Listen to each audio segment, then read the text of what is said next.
Alam mo, kailangan mo ng lakas. Kumain ka pa. Kailangan mo kumain. O, ayan. Hindi, kaya mo yan.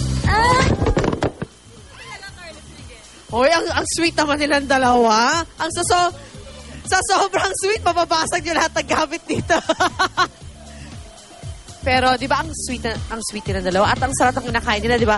Akala niyo ba, super expensive food yan? Ako, ang pagkain po kinakain nila ay yung apan-apan na may tulapok. Ayan, di ba? Napakasarap. Pang romantic dinner. Pero napakaubod ng mura. Kung hindi nyo alam kung anong apan-apan na may tulapok, eto na, sasagutin ng ating resident foodie expert, Miss Nancy Reyes Luben. Sige, nga kayo, baka may kangkong na sa gitna na hindi nyo. So, good morning, Miss Nancy. Hello, Miss Lynn.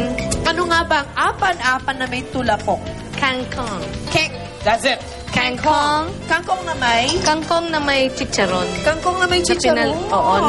Pinalutong na liempo. Oo. Tapos yung mantika na pinagprituhan ko, yan ang ginamit ko ngayon panggisa. Okay. So, super fried ang ating ano? Yep. So, Super fried para super crispy siya, di ba? super crispy, pero mamaya magiging na siyang malusaw dahil sa tama. Tapos nilalagyan ng konting suka. Aha. And kung wala kayo nung ginamos ng Iloilo, di ba? What's that? Yung ginamos nila, yung kanilang dry na pag-oong. Sabi sa akin nung isang chef ni si Tibong, ganito na lang. Yan, kunin nyo yung regular Strain nyo bagoong. lang. Strain nyo. Regular bagoong. With a little hot water. We're talking about sweet bagoong or No, we're not. spicy? We don't like sweet. Okay, we like what kind of bagoong? We like to? the regular na Alamang, maalat. ganon. Alamang, oo, yan, alamang na ganyan. bagoong. Masarap yan. Yan. Para hindi mo kang messy, tingnan mo, ang linis-linis tignan. Okay. We learn Drain something new it. every day. Okay, Yeah, and then tap- after that? At saka in fact, ito yung sikreto ng lapas batchoy. Hindi nila natitikman hindi nila nakikita yung bagoong, pero natitikman nila, ano yun? Yun, so, di ba? Talaga? Yeah, so what we Alright, do after straining. that, pag nawala na yung amoy ng suka, Aha. then you put in your Bagoong. Oo. No, you put, andyan yung bagoong. You put in Hello. your Ang kangkong. Kangkong. Ang kangkong na, bakit basa? Yung Naluto kangkong, na ba siya? pinarboil ko na kasi sometimes, di ba, we don't know the source of the kangkong. Oo. Kailangan sure ka na malinis. Linisin, So, konti i-boil. lang blinanch ko lang ng Blanch konti. lang. Pero Which actually, means kung hindi talaga sure kayo, matagalin na ako. kung sure kayo na malinis, di yan na yan. Dire-diretso yun Yeah, na and pwede then, na. you Leaves lang just- yan na walang tangkay tayo.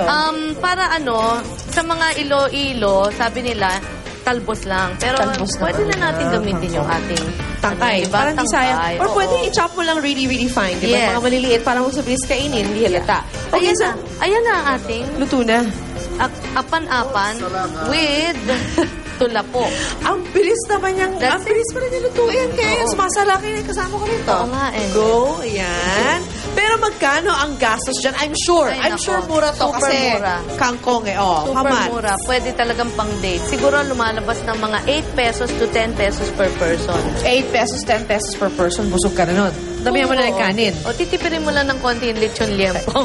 Kung 8 pesos, Damihan mo yung sa akin, mga 25 pesos. Kasi Ay, mga dami ko ganun. kumain. Akin din, yeah. So, yun lang pala gagastos. Pero syempre, meron niyang mga vitamins sa bagay sa iyong katawan. Of course, protein, di ba? Kangkong is very, very high in, meron siyang vitamin A. Uy, pampalino na mata. Oo. Tapos, syempre, may protein tayo, Oo. yung ating Pork. garlic, yung Aha. ating onion, may mga antibiotics yan, Oo. antioxidants. Oo. Tas, Healthy na. Healthy mura talaga. pa. Tsaka iba talaga pag kinakain mo green, leafy vegetables. Correct. So, ayan po ang ating apan-apan na may, ayoko magkamali apan-apan Na may- na may tulapo. Tulapo.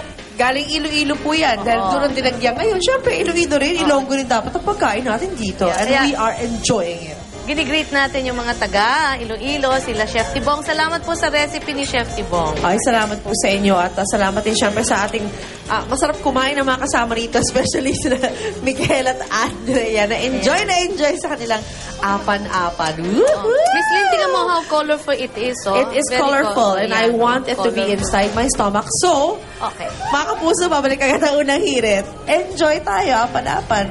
Uy! Yan na.